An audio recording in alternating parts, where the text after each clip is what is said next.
لا يخافون لومة لائم.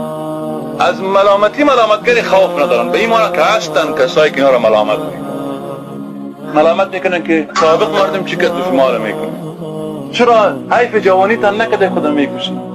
از دیگر راه بیاین از طریق انتخابات دموکراسی از داخل نظام کار میکنیم. نظام از دیگر راه وجود داره که راه چی است؟ به حساب شارتکت است. از این راه میشه اسلام بیارن بی خطر. چرا شما میرین زنایتان میگذارن، اولادتان میگذارن، فرزنداتان، احتمال فرزندتان مثلا ببینید این کار را میکنن که شیطان میکنه. دوستان در حدیثی میگه وقتی که نفر میخواد مسلمان شه شیطان در پیش راش استاد میشه.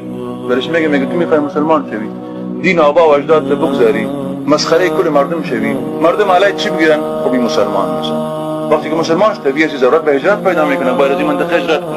باز در پلیس استاد میشه، در پیش روی جای شیطان باشه، باز صبر جات میکنه، هجرت میکنی. در کشور میری که هم زبانت کسی نیست، مال داراییت همه از بین رفته، تو کجا زندگی میکنی؟ انسان غریب و بیچاره میباشی، در وحشت زندگی میکنی. در اینجا نافرمانی شیطان میکنه. وقتی که هجرت کرد باز جهاد میکنه. وقتی که در راه جهاد میره باز شیطان باز استاد میکنه. که جهاد میکنی زخمی میشی، کشته میشی، زنت بیوه میشه، زن خودم با کی عروسی خواهد کرد، اولادت خواهد چی شد. ببینید همه گپایی که شیطان میزنه این امروز انسان‌ها کارا میکنن.